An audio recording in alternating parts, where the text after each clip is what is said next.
Hi, you guys. Welcome to another video. This one, I wanted to do a really quick video on a debate that I'd seen raging quite a lot this summer, I think triggered by the Erling Haaland signing. And that is as to whether you should take a gamble, or not a gamble, whether you should sign a newly signed player to the Premier League in your game week one team and sign them on for the season, as opposed to the tried and true players that had performed well in previous seasons. So comparing a Haaland, new shiny toy to the league, brilliant record in the Bundesliga, to say a Harry Kane, who, yes, less glamorous, but we know he delivers week in, week out. And my kind of initial gut reaction was, some players are good, some players are bad. There's no real pattern to it, but kind of take it with a pinch of salt. If they've just joined the league, maybe leave it 1 or 2 game weeks. But other people I know are very keen to get Haaland in straight away, get ahead of the curve, because they're thinking back to players like Salah that jumped in the league and, as everyone knows, just smashed it straight away.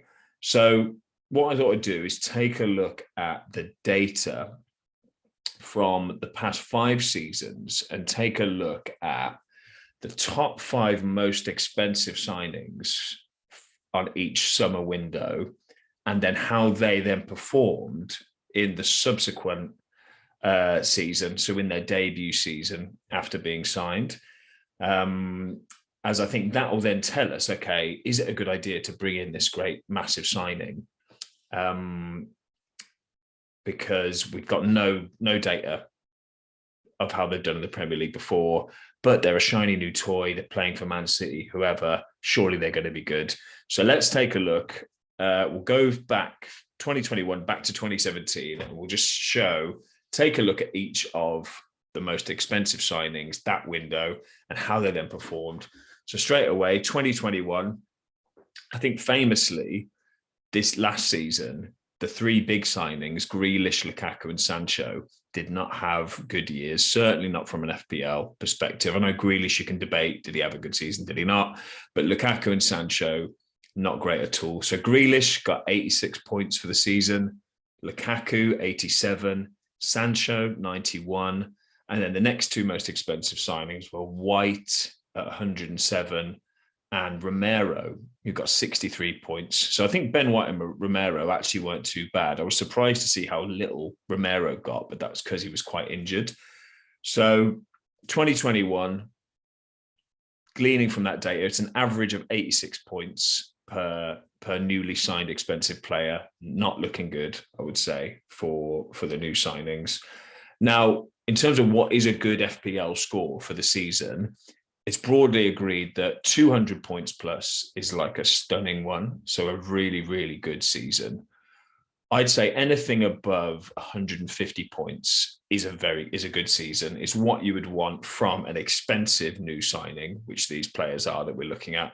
So in 2021, no one has hit 150 or anywhere close, and only Ben White got over 100, which is sort of passable at 107.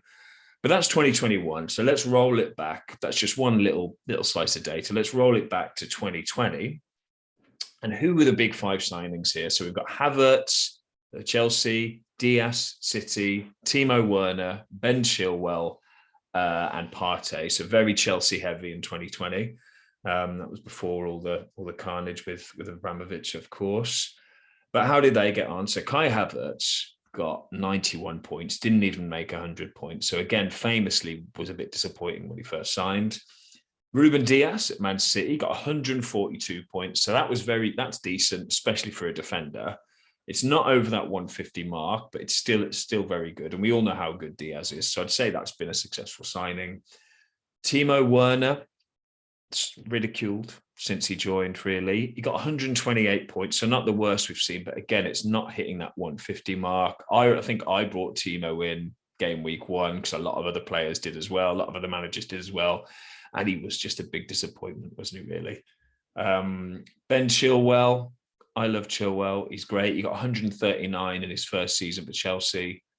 Not bad. Not bad again. 3 points below Diaz. It's okay for a defender. And then Partey at Arsenal, 47 points, absolute disaster since he signed. Maybe not a player you'd bring in for fantasy points anyway, but it still goes to show a big signing in 2020, summer window, probably not a good move. 109 points is the average for the top 5 in 2020, more than the 86 we saw in 2021. Let's see if that trend continues upwards. So rolling back to 2019, you've got Harry Maguire, Pepe, Rodri, Cancelo, and Wan-Bissaka. So defensive heavy in 2019, interestingly. And maybe these players, these aren't the high profile attacking players that you would necessarily be I've got to bring him in game week 1. But I think it's still interesting to see how defenders settle in when they make a big summer move. So Harry Maguire, I think 2019, he wasn't actually that bad, 123 points, nothing spectacular. Pepe, another Arsenal, you'd have to say another Arsenal flop. He just went over the 106 point mark, not very good for an attacker at all, especially an expensive one like Pepe. Rodri at City, defensive mid, 92 points. I think he probably had a decent season. He's certainly come into his own now in 2021. But again, not a player you'd probably bought FPL-wise. Cancelo, so we all know how brilliant Cancelo is for us these days, but in his first season, he got 45 points, didn't play very much. So maybe that's a sign that even a high-profile defensive signing isn't necessarily going to get the starts week in, week out that are going to make him worth getting in his first season. And then you got Wan-Bissaka joining Man United from Palace, 127 points. Again, nothing to write home about really. And he was obviously really hyped that year off the back of that Crystal Palace year, being that really cheap 4.0 defender that we all had in our teams. So I think, again, pretty disappointing for United. So we're back down below the 100-point average in 2019 for 98 points. So again, the trend's not looking good. The trend's not looking good. Going back to 2018, we've got 2 goalies actually, with the 2 highest signings this year. So Kepa for Chelsea, and then you had Alisson, and then we've got Mahrez, Keita, and Fred for Man United. So, I mean, Kepa had an all right season, I think, 142 points. It's not too bad for a goalkeeper. And then Alisson had a good season, you would say, a very good season. We all know how great Alisson is. He had 176 points. So that's the highest points tally we've seen of all the most expensive summer signings going back to 2018 was Alisson with 176 points. So not that 200-point mark, but as a goalie, that's a phenomenal return. Riyad Mahrez making his big move from Leicester to City.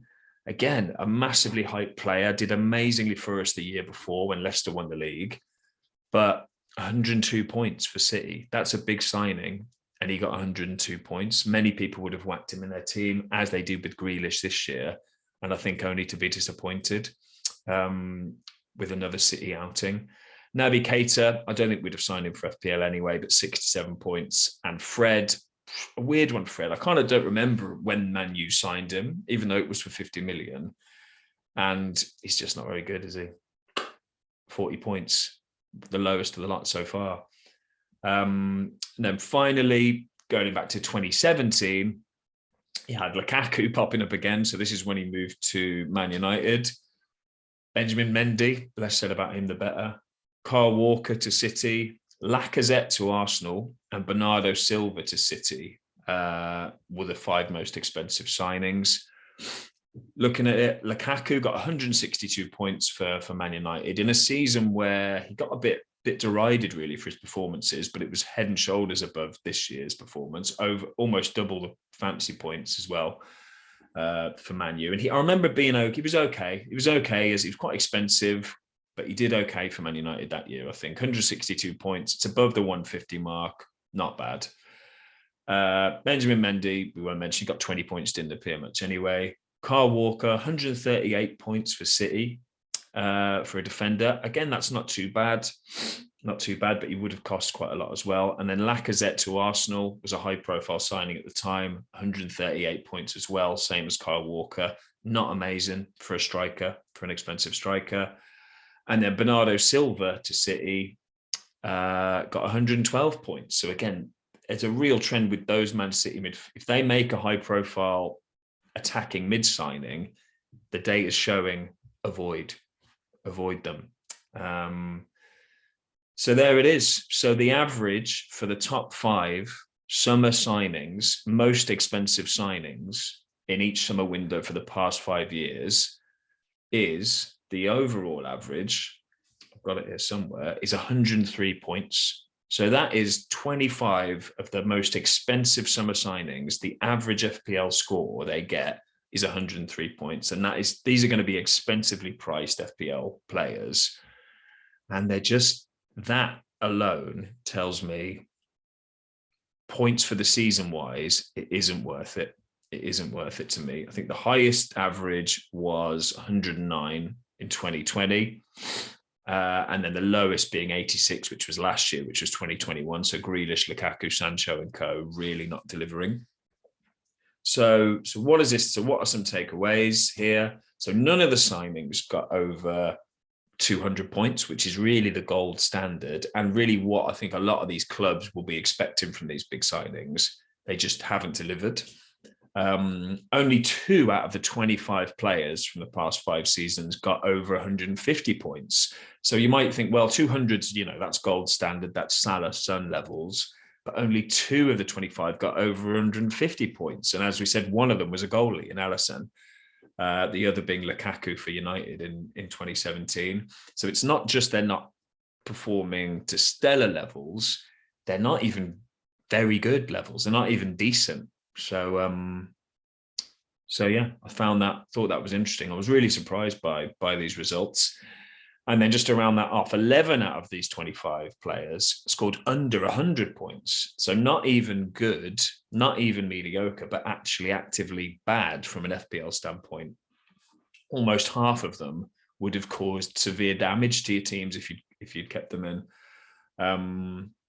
So I thought that was interesting. There were 7 City players out of those 25. So City do spend big, which I hadn't quite really realised, but they do tend to spend pretty big. Not kind of a one-off massive signing, but more the kind of many 40, 50 million signings. And I guess they're breaking that lately with the Grealish and the Haaland transfers. But all in all, that data to me suggests that you're better off avoiding getting players that have just been signed this summer. There's no need to, especially as we've got a backlog of players who we know are good. We've got the Kanes and the Sons and the Salahs that can deliver in the Prem. So why would you spend a premium slot on a player that you're not sure is going to perform immediately, and that the data shows, crucially, they probably aren't going to perform immediately? And many of these players now are brilliant performers. So Bernardo Silva, Walker, Mahrez, Cancelo, Chilwell, Havertz to a degree. These guys are all now performing really well. So it's not to say that Haaland or whoever will never be a good pick, but picking them now before they've kicked a Premier League ball, I think this data shows that it's a bad idea. That it's a very bad idea. So just don't do it. Obviously, devil's advocate, some caveats to this data. It's obviously just the top 5 most expensive signings. So I haven't touched on those mid-table teams that make mid-level signings that do go very well. So Ronaldo wasn't in it this year, for example, because he didn't cost Man U that much and he had a good season. He was a good FPL pick. And of course, I don't go all the way back. If I'd gone back one more year, you'd have seen Mo Salah in there, who's the real standout, who, as we all know, had that debut season and was phenomenal. And Mahrez for Leicester is another example of that. So take this data with its limitations, but I think because it's so overwhelming and it just really clearly points to the idea that you shouldn't take a risk on these newly signed players. So let me know what you think. Am I just being blind because that was my preconception before doing this? Or do you think the data, like I think, is kind of indisputable there? Let me know what you think. If you think I've missed the data's flawed in any way, let me know. Always keen to know how I can improve that. And thanks for watching. All right, bye-bye.